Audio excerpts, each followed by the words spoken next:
사도행전 1장 15절부터 26절 말씀 보겠습니다.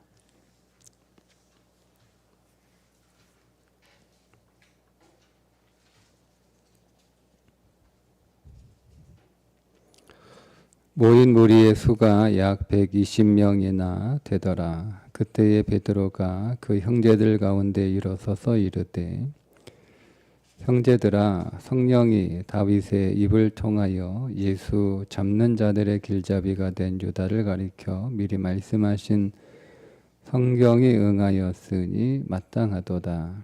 이 사람은 본래 우리 수 가운데 참여하여 이 직무의 한 부분을 맡았던 자라. 이 사람이 불의의 삭수로 밭을 사고 후에 몸이 곤두박질하여 배가 터져 창자가 다 흘러나온지라. 이 일이 예루살렘에 사는 모든 사람에게 알리어져 그들의 말로는 그 밭을 아겔다마라 하니 이는 피밭이라는 뜻이라. 시편에 기록되었으되 그의 거처를 황폐하게 하시며 거기 거하는 자가 없게 하소서 하였고, 또 일렀으되 그의 직분을 타인이 취하게 하소서 하였도다. 이러함으로 요한의 세례로부터 우리 가운데서 올려져 가신 날까지 주 예수께서 우리 가운데 출입하실 때에 항상 우리와 함께 다니던 사람 중에 하나를 세워 우리와 더불어 예수께서 부활하심을 증언할 사람이 되게 하여야 하리라 하거늘, 그들이 두 사람을 내세우니 하나는 바사바라고도 하고 별명은 유스도라고 하는 요셉이요, 하나는 matti아라. 그들이 기도하여 이르되, 못 사람의 마음을 아시는 주여, 이 두 사람 중에 누가 주님께 택하신 바 되어 봉사와 및 사도의 직무를 대신할 자인지를 보이시옵소서. 유다는 이 직무를 버리고 제 곳으로 갔나이다 하고 제비 뽑아 matti아를 얻으니 그가 11 사도의 수에 들어가니라. 아멘. 자, 오늘 말씀은 공석이 된 가룟 유다의 자리를 대신할 사람을 뽑는 내용입니다.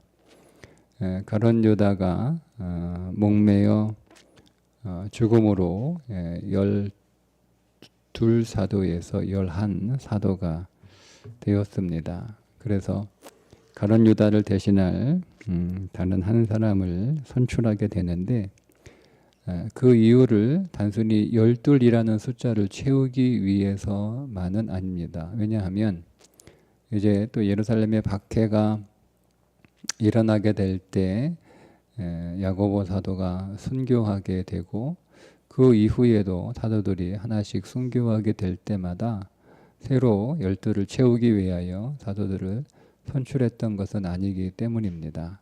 그러니 굳이 12를 채우기 위하여 구약의 12지파와 같은 맥락 안에서 12사도가 같은 선상에 있는데 그 12를 채우기 위하여 새로운 사람을 선출하는 것은 아니고, 가룟 유다가 해야 될 직무가 있잖아요. 오늘 말씀에 2번이나 반복되고 있는데, 그의 직무를 버렸다 혹은 그의 직무를 대신할 사람, 이렇게 반복하고 있습니다. 즉 가룟 유다가 해야 할 역할들이 있는데 그 역할들을 다 하지 못했기 때문에 그 역할을 대신할 사람을 뽑는 거죠. 그리고 그 이후에 사도들의 순교는 그들이 그 역할이 끝났기 때문에 그들이 순교한 거고, 그들의 역할이 이미 마쳤기 때문에 더 이상 다른 사도, 결손이 생겨도 다른 사도를 세울 이유가 없었던 겁니다.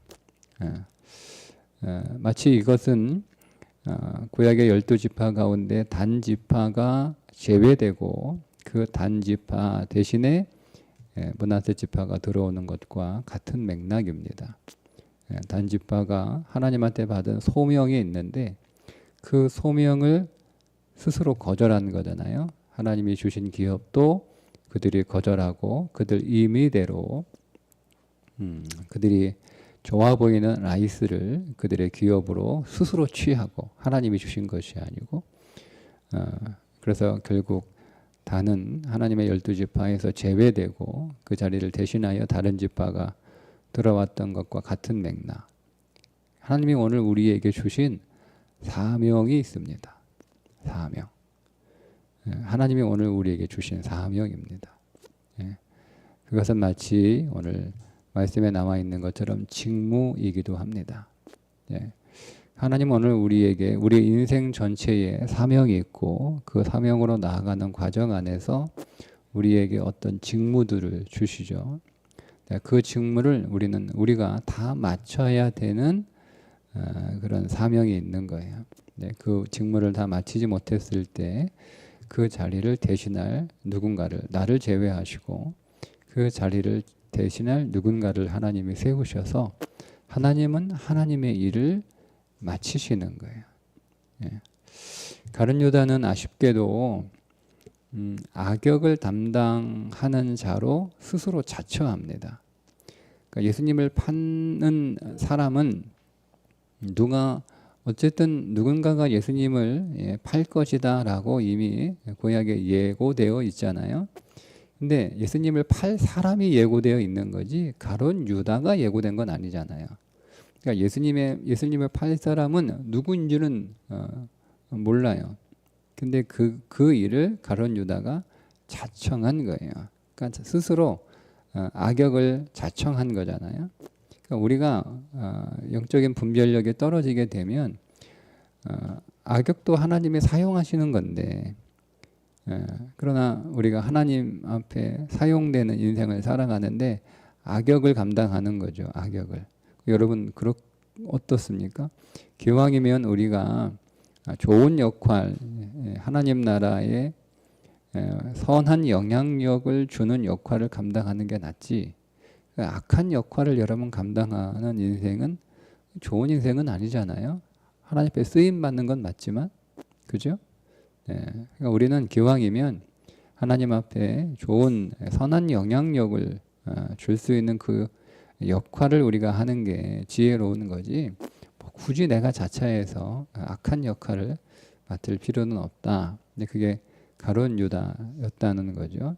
어쨌든 그러나 애초에 그를 부르셨을 때는 가룟 유다를 그런 역할로 부르신 건 아니에요.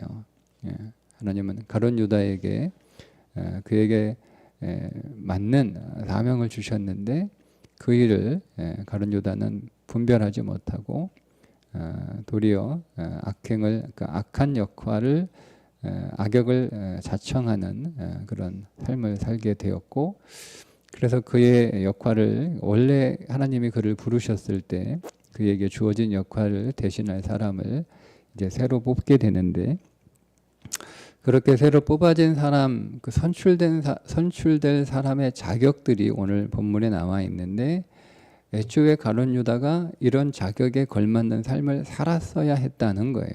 근데 그 일을 못 살았다는 거잖아요. 그럼 오늘 여기에 나오는 새로운 가룟 유다를 대신할 새로운 사도를 선출하는 기준을 쭉 이렇게 성경에 보여주고 있는데 그러면 예수님이 밤새 기도하시면서 12제자를 뽑으실 때 우리는 주님이 기도하셨다라고 하는 말만 성경에서 읽었지 그 주님이 어떤 기준으로 그 제자들을 뽑기 위하여 밤새 기도하셨을까? 그 내용은 안 나와 있잖아요. 그러면 오늘 이 결손이 생긴 이 공석의 자리를 채우기 위한 세 사람을 한 사람을 더 뽑기 위하여 이제 사람들에게 이제 그 기준을 쭉 이렇게 얘기를 하잖아요. 객관적인 기준을 쭉 얘기를 하잖아요. 그럼 이 기준은 임의로 베드로나 다른 사도들이 만든 게 아니고 사실은 예수 그리스도가 자신들을 뽑을 때 주님이 갖고 계셨던 그 기준이라는 그런 의미로 우리가 볼 수 있습니다. 첫 번째 기준이 뭐냐면 21절인데 이러함으로 요한의 세례로부터 우리 가운데서 올려져 가신 날까지 주 예수께서 우리 가운데 출입하실 때에 자, 그러니까 주님과 주님과 함께. 그러니까 보세요. 반복이 된 단어가 있어. 우리 가운데서 올려줘. 우리 가운데 출입하실 때에 22절 우리와 함께 다니던 사람 중에 하나를 세워 우리와 더불어 예수께서 부활하심을 증언할 사람이 되게 하여야 하리라 하거늘. 계속 반복되는 단어가 우리죠. 우리예요. 그러니까 함께 할 수 있는 사람이에요. 함께 할 수 있는, 우리 안에 들어올 수 있는 사람이에요. 예. 그러니까 예수님을 따르던 제자들은 12명만이 아니었어요. 그러니까 오늘 후보로 올라온 이 두 사람도 사실은 12제자에 포함되진 않았지만 예수님의 제자였어요. 실은 3년 동안. 그 밖에 많은 제자들이 더 있었겠죠. 12명만 예수님이 제자를 삼으신 게 아니고 예수님을 따르는 제자들은 많았어요.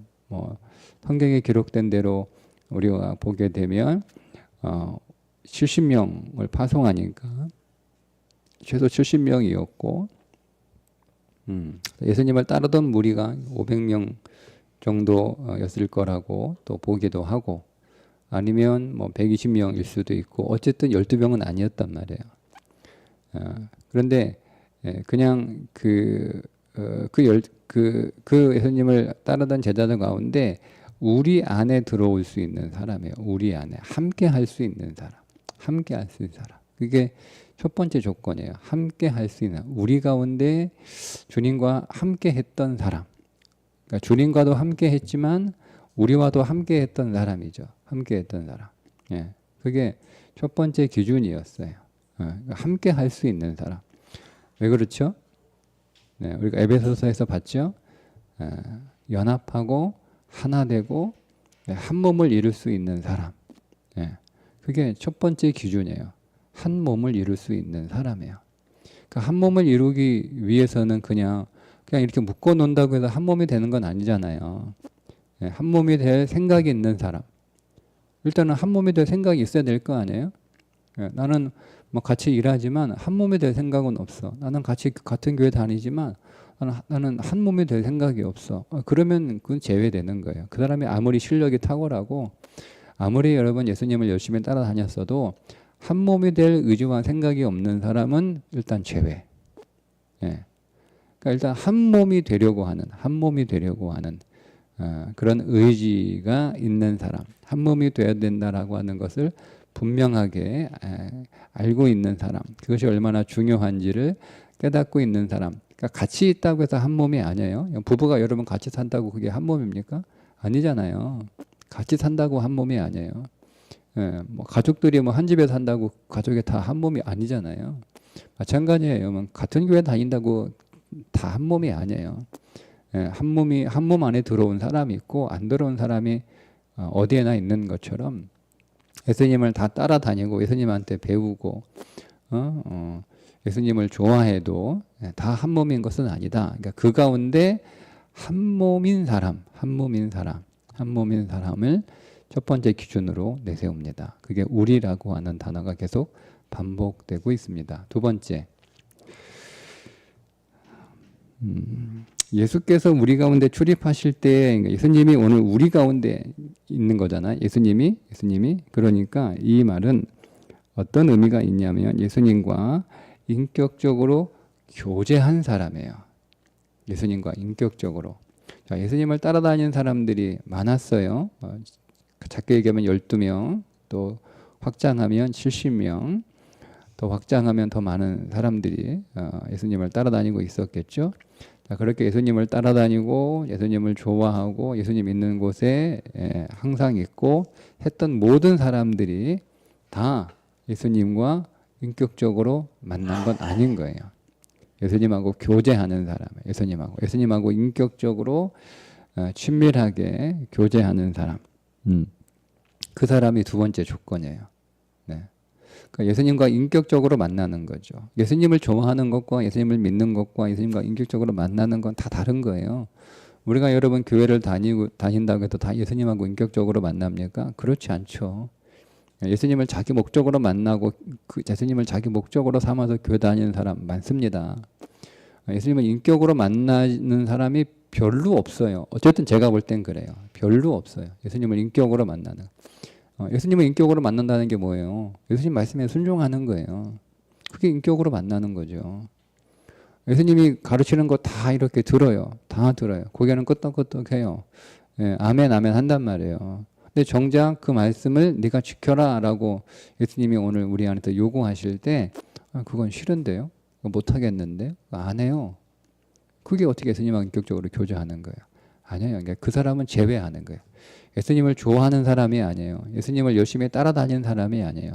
예수님을 막 칭찬하고 예수님을 막 자랑하고 예수님을 칭송하는 사람이 아니에요. 막 예수님한테 가서 막 온갖 선물 막 갖다 주고 예수님 막 옷 사주고 신발 사주고 뭐 예수님 밥 사주고 막 예수님한테도 필요한 데 더 쓰시라고 막 돈 갖다 주고 이런 사람 아니에요. 제외시켰습니다. 딱 기준이 뭐예요? 예수님과 인격으로 만나는 사람이에요. 예수님과 인격으로 만나는 사람이에요. 예수님과 친밀하게 인격으로 교제하는 사람이에요. 예수님을 존중하는 사람. 예수님을 예수님으로 인정하는 사람. 그게 인격으로 예수님을 대하는 거죠. 그렇게 자기도 예수님한테 인격적인 한 대상으로, 교제의 대상으로 서 있는 사람. 나도 예수님을 인격으로 대하지만 예수님도 나를 인격으로, 뭐 그분이야 당연히 나를 인격으로 대하시죠. 예, 그렇게 예수님과 인격으로 교제하는 사람이 두 번째 기준입니다. 자, 첫 번째는 우리 안에 들어올 사람이에요. 우리 안에. 괜히 사도 하나 세웠는데 그동안 12명이 어쨌든 잘 지냈거든요.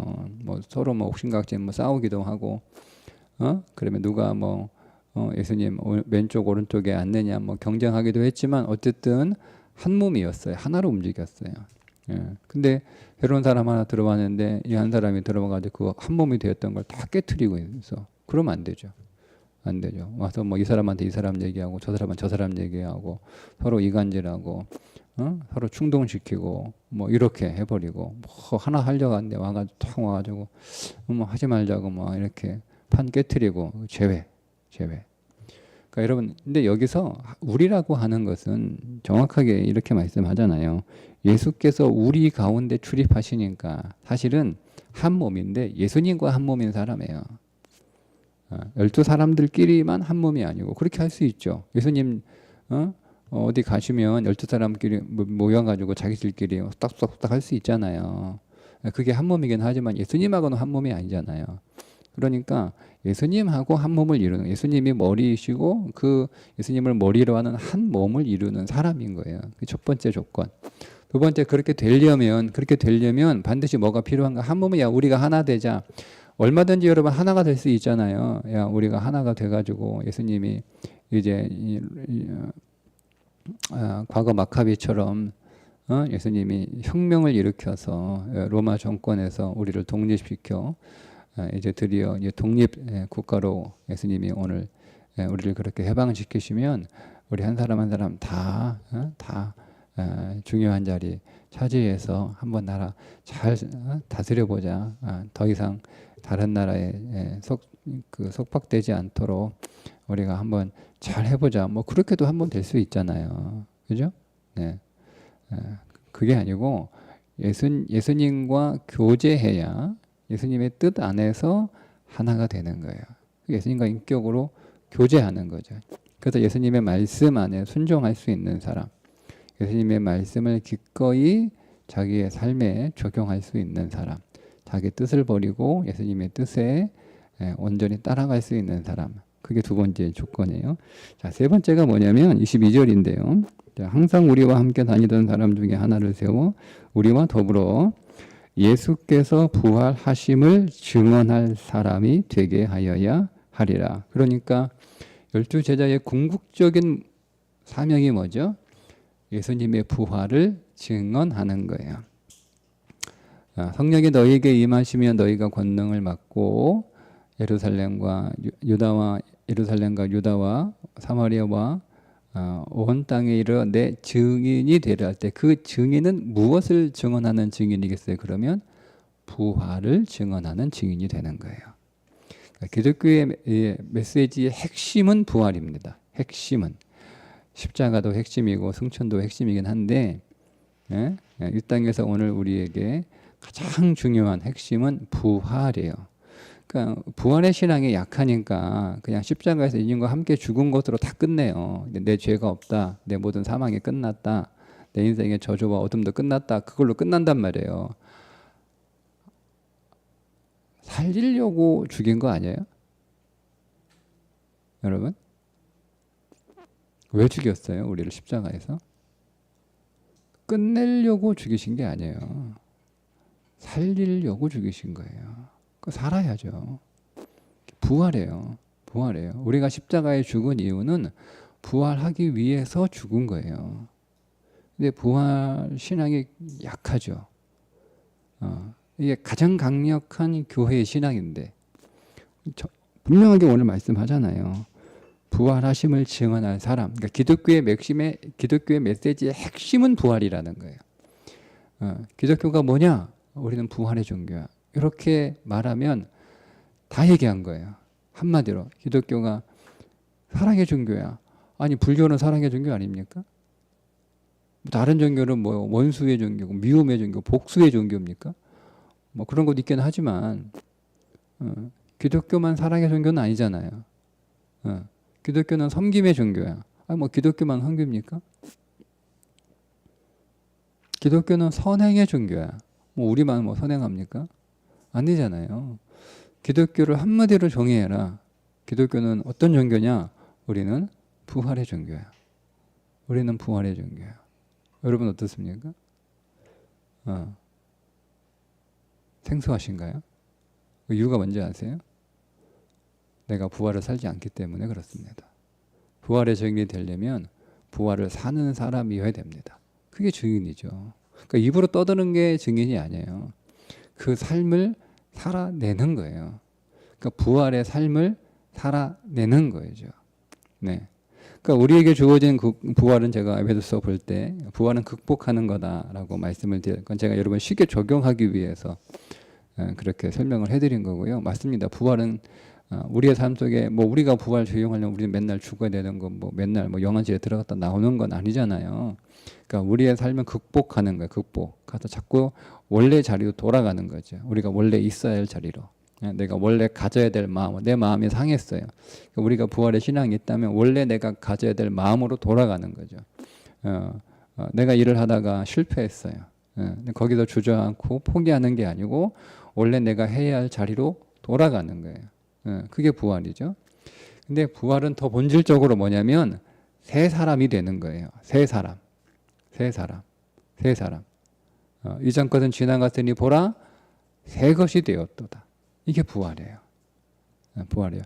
가룟 유다가 예수 그리스도를 통해서 그 주님과 3년 동안 배우고 예수님하고 함께 동고동락하면서 가룟 유다는요 부활했어야 되는데 그게 없는 거예요. 변화된 삶이 없는 거예요. 변화된 삶. 그래서 그가 실패한 거예요. 그럼 변하지 않았어요. 가룟 유다는 변하지 않았어요. 가룟 유다는 그 실패한 거잖아요. 그러니까 우리가 예수님의 제자, 주님이 하나님 나라를 위하여 일할 사람을 뽑으시는데 세 번째 기준이 뭐냐면 새로운 존재로 거듭난 거예요. 그러니까 우리가 진짜 거듭나야 되는 거냐. 왜 진짜 거듭났냐. 우리가 진짜 중생했냐라고 하는 거예요.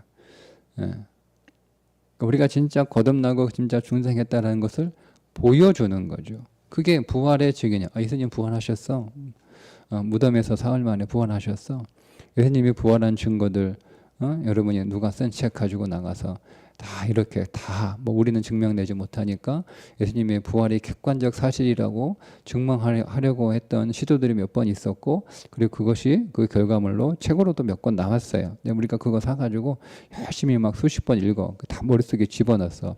예수님이 부활하신 증거를 하나하나 되는 거예요. 하나하나 되는 거예요. 뭐 성경에도 몇 번 이렇게 나와 있기도 하죠.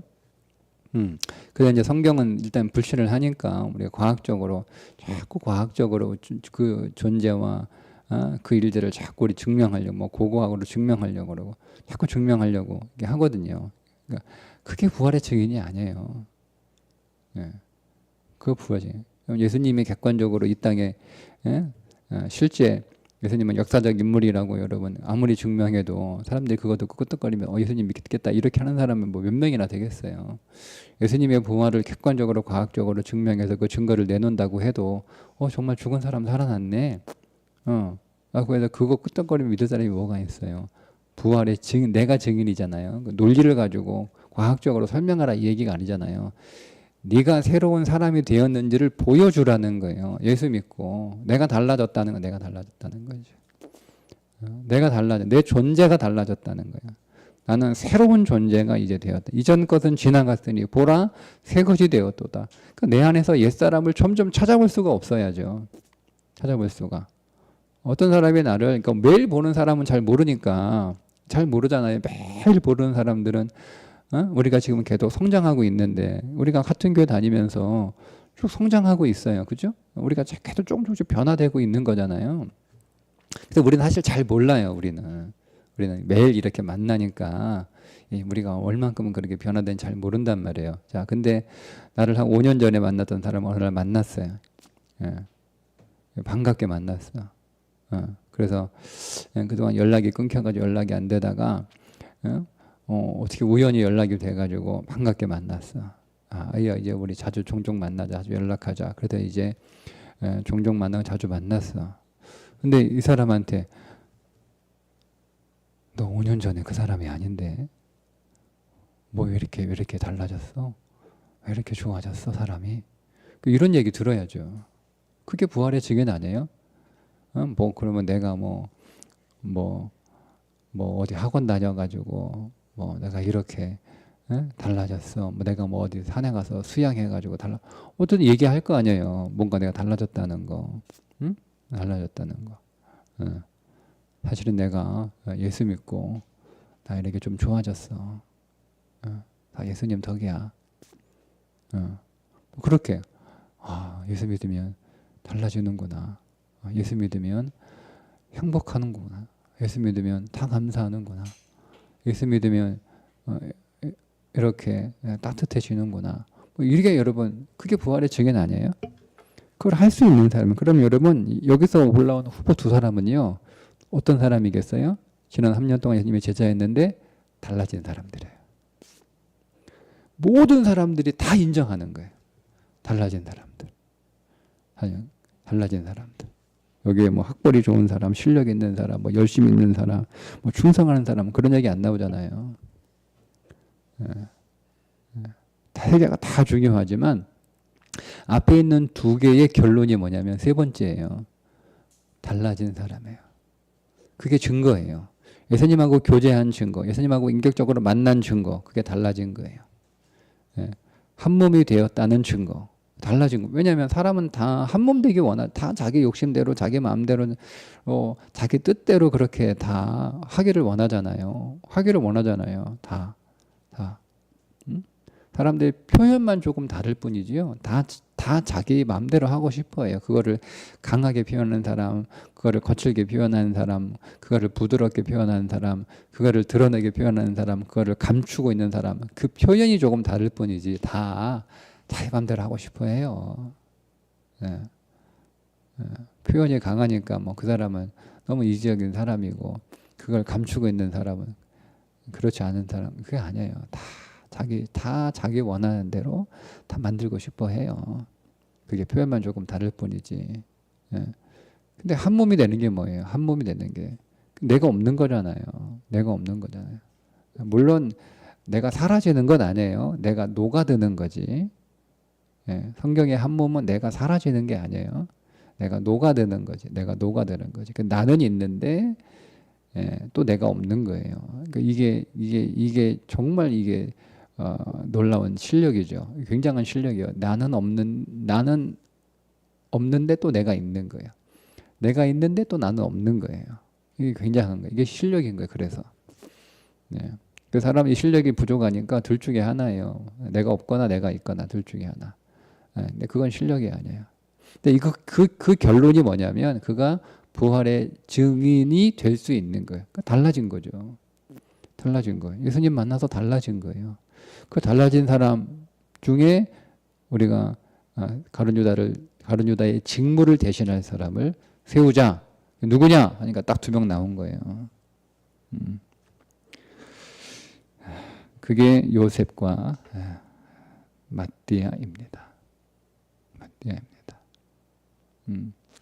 그럼 결국 오늘 여러분 명확하잖아요. 명확하잖아요. 지난 3년 동안 예수님이 제자를 양육하셨는데 예수님이 정말 양육하시고자 했던 제자는 어떤 사람이었는가? 이게 정확하잖아요. 그럼 오늘 우리가 예수님의 제자잖아요. 너희가 모든 민족으로 제자를 삼아 할 때 그 제자는 어떤 사람이에요? 제자 훈련 다 마친 사람이 아니에요. 그죠? 너희는 모든 민족을 제자로 삼아. 근데 그 제자는 어떤 제자예요? 우리 안에 들어올 수 있는 제자. 그죠? 예수님과 인격적으로 교제하는 제자. 그래서 달라진 제자, 즉 부활한 제자예요. 부활한, 죽고 부활한 제자. 그거를 삶으로 보여줄 수 있는 제자. 그 제자를 만들라는 거예요. 그 예수님의 대사명이에요. 그러면 여러분 그거 만들려면 내가 먼저 그 사람 돼야죠.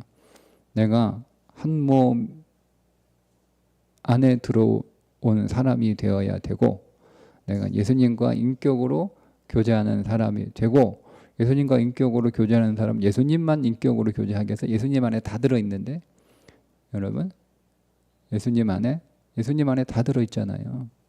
예수님 안에 A도 들어있고 B도 들어있고 C도 들어있고 D도 들어있어요. 그러니까 예수님과 인격으로 교제한다는 것은 예수님 안에 들어있는 A와도 인격으로 교제하는 거예요. 예수님 안에. 그러나 예수님하고만 인격으로 교제하는 일은 없어요. 논리적으로 원리적으로 불가능합니다. 그건 그냥 내가 만든 복음이에요. 내가 만든 거. 그냥 일종의 어떤 뭐 하나의 주장일 뿐이에요.